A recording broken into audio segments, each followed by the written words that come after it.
जय श्री राम, जय हनुमान जी, जय भोलेनाथ भक्तों। बहुत सारे लोगों के मन में यह संशय रहता है, यह डाउट रहता है कि हमें शिव जी का नैवेद्य यानी कि प्रसाद जो उनके ऊपर चीज़ें चढ़ाई जाती हैं उन्हें हमें ग्रहण करना चाहिए या नहीं ग्रहण करना चाहिए। इसके पीछे कारण यह है कि शिवलिंग पर चढ़े हुए प्रसाद पर चंड का अधिकार होता है। गणों के स्वामी चंड भगवान शिव के मुख से प्रकट हुए हैं और ये सदैव शिव जी की आराधना में ही लीन रहते हैं और भूत प्रेत पिशाच आदि के स्वामी होते हैं। चंड का भाग ग्रहण करना यानी कि भूत प्रेतों का अंश खाना माना जाता है।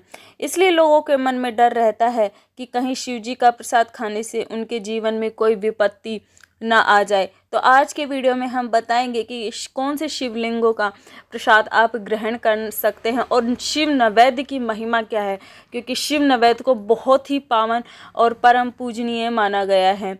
सूत जी शिव नैवेद्य की महिमा बताते हुए कहते हैं कि भगवान शिव के भक्त को जो उत्तम व्रत का पालन करता है तथा बाहर भीतर से पवित्र और शुद्ध है अर्थात निष्काम भावना से भगवान शंकर की पूजा अर्चना करता है, शिव नैवेद्य का अवश्य ही भक्षण करना चाहिए उसे, क्योंकि शिव नैवेद्य को देख लेने से ही सारे पाप दूर हो जाते हैं। उनको ग्रहण करने से बहुत से पुण्यों का फल मिलता है। नैवेद्य को खाने से हजारों और अरबों यज्ञों का पुण्य अंदर आ जाता है।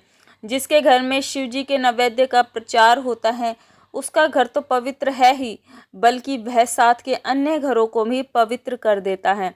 इसलिए सिर झुकाकर प्रसन्नता पूर्वक एवं भक्ति भावना से इसे ग्रहण करें और इसे खा लें। जो मनुष्य इसे ग्रहण करने में या लेने में विलंब करता है वह पाप का भागी होता है। शिव की दीक्षा से युक्त शिव भक्त के लिए नैवेद्य महाप्रसाद माना गया है। शिव पुराण के अनुसार जहाँ पर चंड का अधिकार हो वहाँ शिवलिंग के लिए अर्पित नैवेद्य यानी प्रसाद मनुष्यों को ग्रहण नहीं करना चाहिए, परंतु जहाँ चंड का अधिकार नहीं है वहाँ का शिव प्रसाद मनुष्यों को अवश्य ही ग्रहण करना चाहिए। तो आइए बात करते हैं कि किन शिवलिंगों के नैवेद्य यानी कि प्रसाद में चंड का अधिकार नहीं होता और आप उसे बेझिझक ग्रहण कर सकते हैं।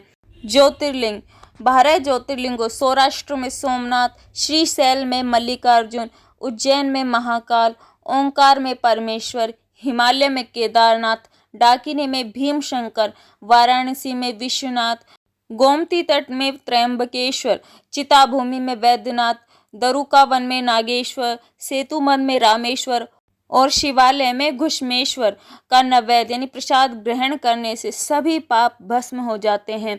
शिव पुराण में कहा गया है कि काशी विश्वनाथ के स्नान जल का 3 बार आचमन करने से शारीरिक, वाचिक और मानसिक तीनों पाप शीघ्र ही नष्ट हो जाते हैं।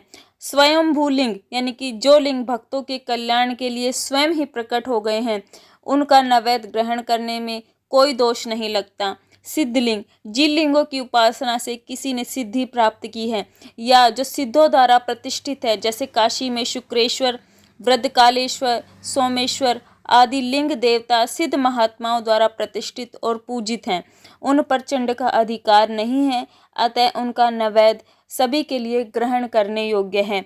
बाणलिंग नम्रदेश्वर बाणलिंग पर चढ़ाया गया सभी कुछ जल, बेलपत्र, फूल, नैवेद्य प्रसाद समझकर ग्रहण करना चाहिए।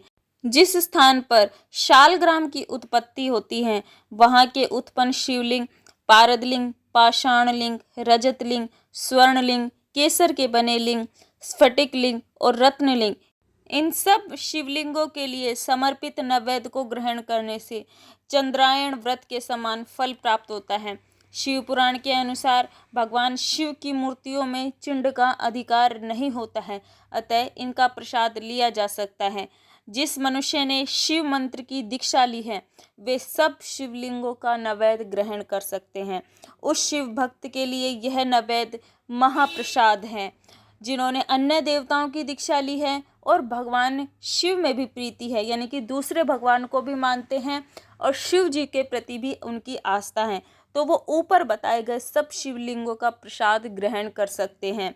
शिव नैवेद्य कब नहीं ग्रहण करना चाहिए? तो शिवलिंग के ऊपर जो भी वस्तु चढ़ाई जाती है वो ग्रहण नहीं की जाती है, लेकिन जो वस्तु शिवलिंग से स्पर्श नहीं हुई हैं, अलग रखकर शिव जी को निवेदित की हैं, वह अत्यंत पवित्र और ग्रहण करने योग्य हैं। जिन शिवलिंगों का नैवेद्य ग्रहण करने की मनाही है वे भी शालग्राम शिला के स्पर्श से ग्रहण करने योग्य हो जाते हैं। आशा करती हूँ कि इस वीडियो से आपकी शंकाओं का समाधान हो गया होगा कि किन शिवलिंगों का प्रसाद हम ग्रहण कर सकते हैं और किन शिवलिंगों का प्रसाद ग्रहण नहीं कर सकते, और शिव नैवेद्य की महिमा क्या है, क्यों उसे इतना पवित्र और परम पूजनीय माना गया है। तो वीडियो अच्छी लगी तो वीडियो को लाइक करें, चैनल को आप सब्सक्राइब भी कर सकते हो। जय भोलेनाथ। आप सभी का दिन शुभ और मंगलमय हो।